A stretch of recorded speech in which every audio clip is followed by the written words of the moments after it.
अपन Boltzmann law की चर्चा करेंगे। सो टू स्टार्ट विद हम चर्चा शुरू करते हैं कि energy can be transferred by radiation over large distance. Radiation से एनर्जी जो हो बहुत दूर तक ट्रांसफ़र हो सकती है। जैसे आपने प्रीवियस जो पार्ट ऑफ द लेक्चर में ये सुना है कि जैसे for example this is the position of the sun and we are at a far distance from the sun, so this is earth। और यहाँ आप देखते हैं कि जो सन से जो लाइट निकलती है, जो थर्मल रेडिएशंस निकलती हैं, वो अर्थ तक पहुँच जाती हैं और इसके बीच में जो ये रीजन है, ये एम्प्टी स्पेस है, राइट? सो ये द प्रोसेस ऑफ रेडिएशन से जो एनर्जी है, वो काफ़ी लॉन्ग डिस्टेंस तक जो है वो पहुँच जाती है, ओके? ये इस सेंटेंस का मतलब है, हमने यहाँ से ये सीखना है। सवाल ये है कि the total electromagnetic energy radiated by body. अब यदि यदि हम जैसे यहाँ सन की बात करें, तो जो इलेक्ट्रोमैग्नेटिक एनर्जी जो एक बॉडी अमिट करेगी एट एनी टेम्परेचर टी, ये is proportional to its size, उसके साइज के ऊपर डिपेंड करेगी। मींस ये एक बॉडी के एरिया के ऊपर डिपेंड करेगी, एक बात।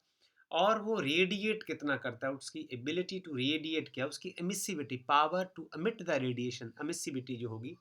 एंड मोस्ट इम्पॉर्टेंटली उसके किस टेम्परेचर के ऊपर है, इसके ऊपर भी डिपेंड करेगा। तो इलेक्ट्रोमैग्नेटिक एनर्जी जो कोई भी बॉडी रेडिएट करेगी, वो कितना रेडिएट करेगी, ये डिपेंड करता है कि बॉडी का साइज क्या है, उसकी रेडिएट करने की क्षमता क्या है, और वो मोस्ट इम्पॉर्टेंटली वो अपने आप किस टेम्परेचर पर है।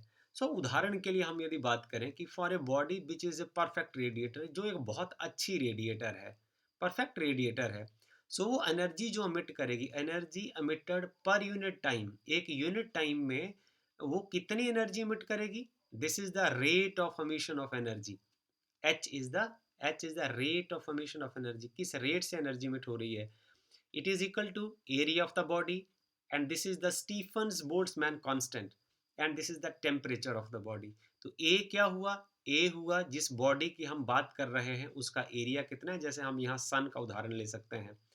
और T is the absolute temperature of the body. Absolute temperature body का क्या है, ये दूसरा पार्ट T जिस पे एक्सप्रेशन में इन्वॉल्व है। This relation obtained experimentally by the Stefan's, ये जो रिलेशन है वो स्टीफन ने एक्सपेरिमेंटली ऑब्टेन किया और उसके बाद बोल्ट्जमैन ने इसको थ्योरेटिकली प्रूव किया, इसलिए हम इसको स्टीफन बोल्ट्जमैन लॉ भी कहते हैं। एंड द सिग्मा, जो इसमें फैक्टर सिग्मा इन्वॉल्व है, आप यहाँ देख सकते हैं, this factor sigma is called the Stefan's Boltzmann constant. ये इस कांस्टेंट को हम बोलते हैं स्टीफन्स बोल्ट्जमैन कांस्टेंट, और इसकी जो वैल्यू रहेगी वह 5.67 क्रॉस 10⁻⁸ यूनिट का ध्यान रखना। वॉट मीन्स पावर की बात हो रही है, और ये एरिया है, कितना एरिया है उसकी हम बात करें, per unit area, and kelvin की -4। सो मोस्ट बॉडीज अमिट only the fraction of the rate given by this equation. तो जो ये इक्वेशन हमने ये ऊपर देखी है, इसका कुछ पार्ट ही जो बॉडीज हैं वो अमिट करती हैं। तो इस एक्सप्रेशन को करेक्ट करने के लिए हम क्या करेंगे, जैसे फॉर एग्जांपल एक सब्सटेंस ले जैसे लैम्प ब्लैक है। ये इस लिमिट के क्लोज जो है वो रेडिएशन एमिट कर पाता है। Therefore we must define a dimensionless fraction. हम ऐसा करते हैं कि इसके साथ एक मल्टीपल जो है वो लगा देते हैं, ताकि इस इक्वेशन को करेक्ट किया जा सके। तो नेचर ऑफ द अमिटर के ऊपर ये डिपेंड करेगा। देखिए, मैं आपको इसका उदाहरण देता हूँ कि इसको इसके साथ मल्टीप्लाई क्यों किया। फॉर एग्जाम्पल कि आपके पास कोई टर्म है 4, ठीक है। यदि मैंने इस टर्म को छोटा कर देना है, कंट्रोल करना है, तो मैं क्या करूँगा, इसको 2/4 से मल्टीप्लाई कर देता हूँ। तो ये क्या बन जाएगा, 4 का 2 रह जाएगा। जैसे मान लो मेरे पास कोई टर्म है 16 है, यदि मैं इसको 8/सम 16 से मल्टीप्लाई कर देता हूँ, कोई एक फैक्टर से मल्टीप्लाई कर देता हूँ जो लेस देन 1 है। अब देखिए क्या बन गया, ये 8 बन गया। I mean it will become 8। एक हम पैरामीटर हम लेते हैं, हमारे पास जो एक्सप्रेशन है, जैसे हमारे पास एक्सप्रेशन है h is equal to a sigma t to power 4। यदि मैं इसके साथ एक ऐसा मल्टीपल मल्टीप्लाई कर देता हूँ, यदि तो 1 से मैं इसको मल्टीप्लाई कर देता हूँ, तो ये एक्सप्रेशन वैसे का वैसा रह जाएगा। बट यदि मैं इसको लेस देन 1 से मल्टीप्लाई कर देता हूँ, तो ये बता देगा कि रेट जो है वो घट गया है या बढ़ गया है। देखिए, इसको हम लिख देंगे फिर मॉडिफाई करके ए ई सिग्मा टी की पावर 4।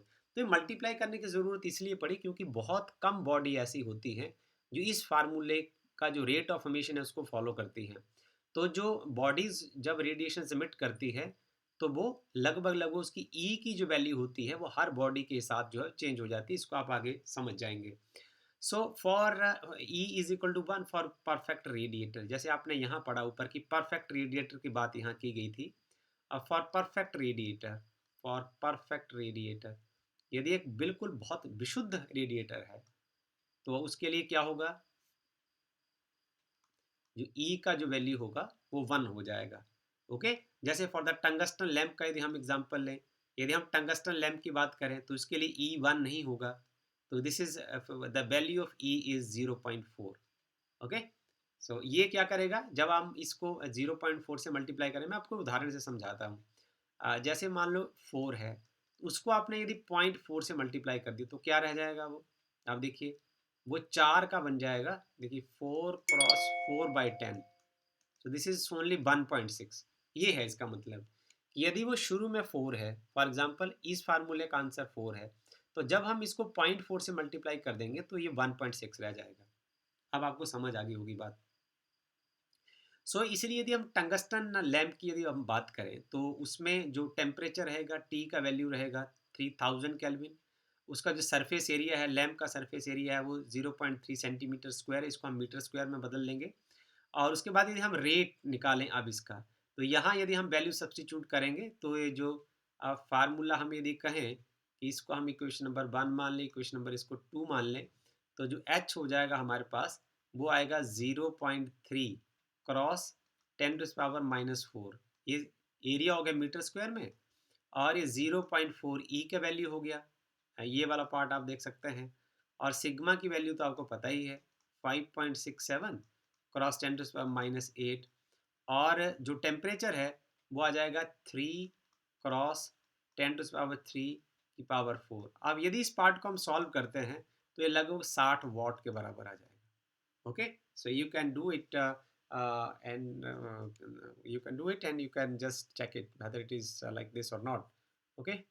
लगता है कि मान लो कि जो बॉडी है वो रेडिएशन जो emit कर रही है, एक बॉडी किसी टेम्परेचर टी के ऊपर है, उसका अपना टेम्परेचर जो टी है तो वो रेडिएशन जो emit करेगी, राइट। पर उसका जो सराउंडिंग का जो टेम्परेचर है वो T S is the temperature of the surrounding. तो उसमें संभावनाएं क्या हो सकती हैं, it emits as well as receive the energy. तो वो एनर्जी जो है वो अमिट भी कर सकती है और रिसीव भी कर सकती है।